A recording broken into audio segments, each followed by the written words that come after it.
Okay guys, so here are the things you're going to need.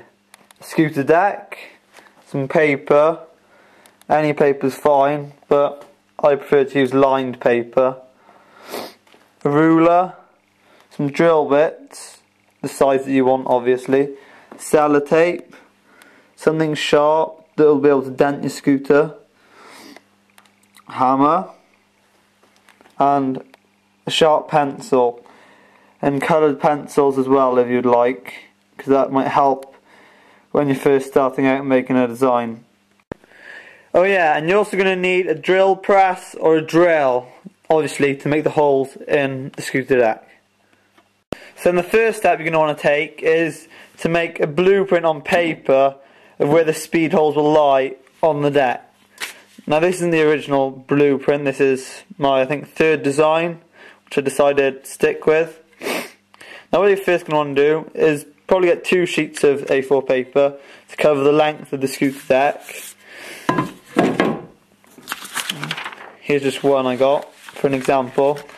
You're going to put it on, you want it to be as flat as possible, then we'll turn it upside down, then we'll sellotape it on so it won't budge, because obviously if it budges you're not going to be able to drill holes where you want it. You're also going to want to draw lines for the contours, like where the dropouts are, possibly the lines of where the wheel cutouts have been made, and then like I've done on this design, and then a centre line for the centre of the scooter, so you know, keeps the checks and balances. You know that it's equal on each side, because you generally want to have a symmetrical speed hole design. Yeah, this isn't the original. Originally I covered the back dropouts and the front end with other pieces of paper, but then in the end I decided to use the one piece. Now at the start I also used coloured pencils for things like the dropouts, which you do not want to drill through, as you want to avoid as much as possible causing confusion. Then a standard pencil just on the lines where you may cut away, or you might want to drill on.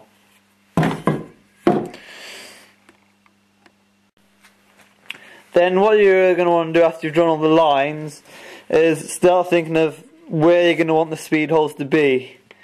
See, for my design I finally decided to do where the back wheel dropouts were, have 2 holes running up the length of the deck. But another option is to have bigger holes, but just one at a time going up in the centre. It's entirely up to you what you prefer the look of, you know, that sort of thing. You can, you know, try a few different designs, see what you think looks better, what will cut the most weight, if that's what you're aiming for, which I guess most of you will be. And then just see how it looks.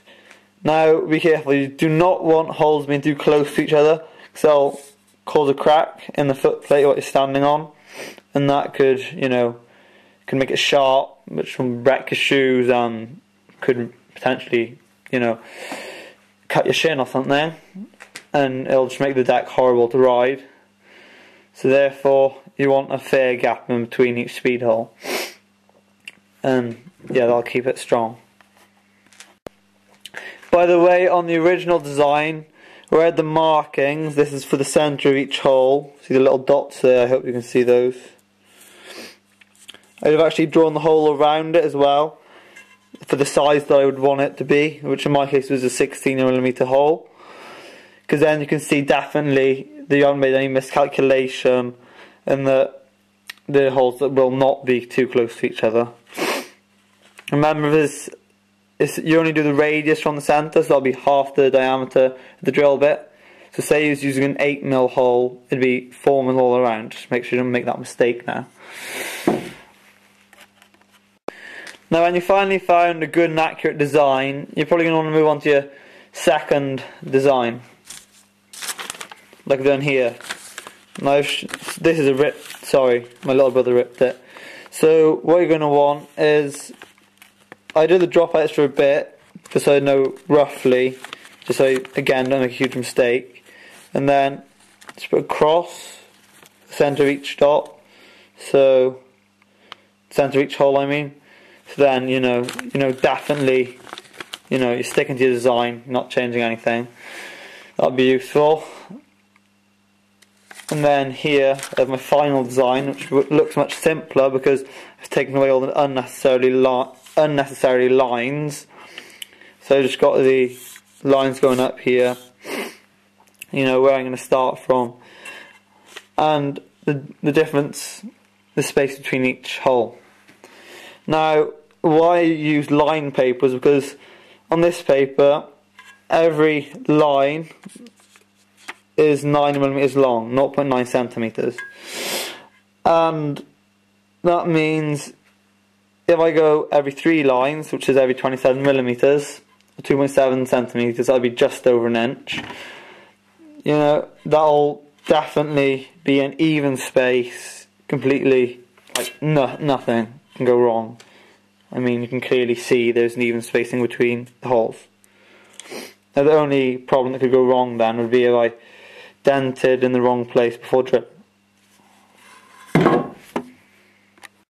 Okay, so now what you're going to want to do is put the screw deck in a vise. So you're going to need one of those as well, of course. To open up the vise the right width of the shooter deck, which it obviously needs to be able to clamp the deck. So this one is just about long enough, as you can see. And then you're going to take the sellotape off. Be careful that the design does not move, because then you're not going to drill accurately to where you want it to be. Be very careful putting it in. Tighten it up again.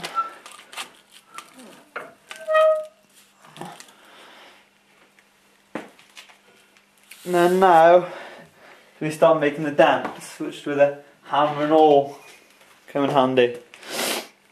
So you've made a little cross for the centre of your hole. You're going to make sure it's accurate. Then hammer directly down onto where the middle of the hole will be. So that'll give you a clear guidance for drilling. So when you don't drill in the wrong place, until you know where to drill exactly, it's obviously very. I just moved the camera so it'd be a comfortable space for me where I'm going to hammer all the holes, or make all the dents for the holes, which I'm going to drill later.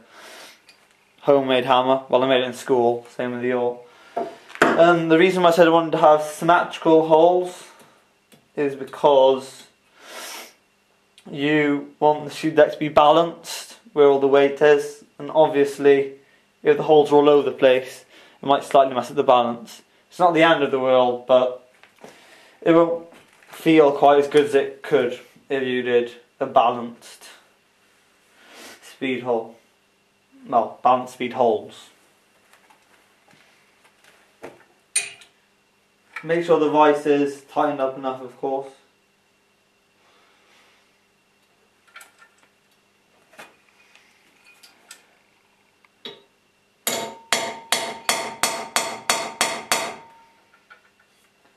Make sure when you drill, no, when you hammer, that when you hammer repeatedly, that this sharpened spike, the awl, does not move, so that you don't have loads of holes, so you don't know which one to use. Make sure it stays in the same place. Keep push down with this hand and hammering. That's a pretty good hole. It's going to give clear guidance to where I should drill when I come to that stage. You might want to move where you're hammering also into the centre of the vise. So you might want to move the deck up, because if it's not tightened enough, if the vise doesn't get enough grip, it could tilt the scooter deck and then just completely rip the design, which of course would be a disaster. Then again, make sure when you move the design that it stays in the same place, as you do not want the design to move place.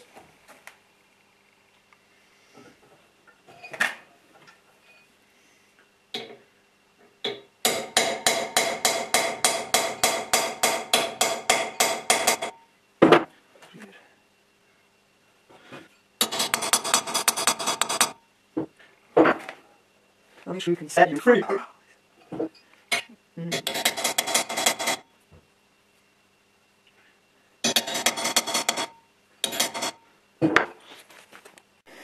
So now I've hammered in all the dents I want. Take the design off this rubbish now. It's ripped anyway. So tighten the vice up. Hopefully you'll be able to see markings on the scooter deck. That's what we're going to drill. I'm not going to use a... Hello? Can you see me? Yeah. Well, I'm not going to be using a drill because I'm going to be using a drill press. It's like a big machine which is much more accurate than a standard drill, because they're one of those in the school I go to, which I'm allowed to use. And make sure you're using a drill, you drill directly downwards, not any funny angles, because otherwise your hole will be inaccurate. It'll probably be oval, which looks ugly compared to a perfect circle, and then it won't be as good overall. So accuracy is what you want when you're doing this exercise. Anyway, I'm going to drill holes in the scooter deck in school, and then I'll show you when it's done. So basically now I've drilled the holes in the scooter, as you can see there. I decided to go for a 14mm hole in the end, not a 16, just to be on the safe side, because remember, with speed holes you can always drill away more, but you can't really put back what you drilled away. It's very important. I recommend, if you're doing bigger speed holes, to do pilot holes first. So before doing the 14mm hole, I drilled a 5mm hole, I think, just so that when drilling the drill bit wouldn't wander and then wouldn't be accurate, because I mean that is lined up, that was pretty straight. Might not be able to see that with a fisheye. And if you're wondering why I can't ride, I mean, it's kind of obvious. Here's the snow. So, anyway, peace out. Okay, so I hope you found my tutorial helpful. And sorry for sniffing all the time, I've got a cold.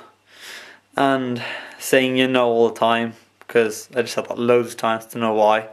And messing up in my speech, because I'm in Sweden now, so I've been speaking Swedish, and I'm not used to speaking English, even though it's my first language originally.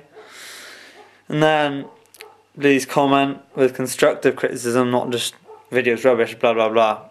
And rate and subscribe, be really helpful.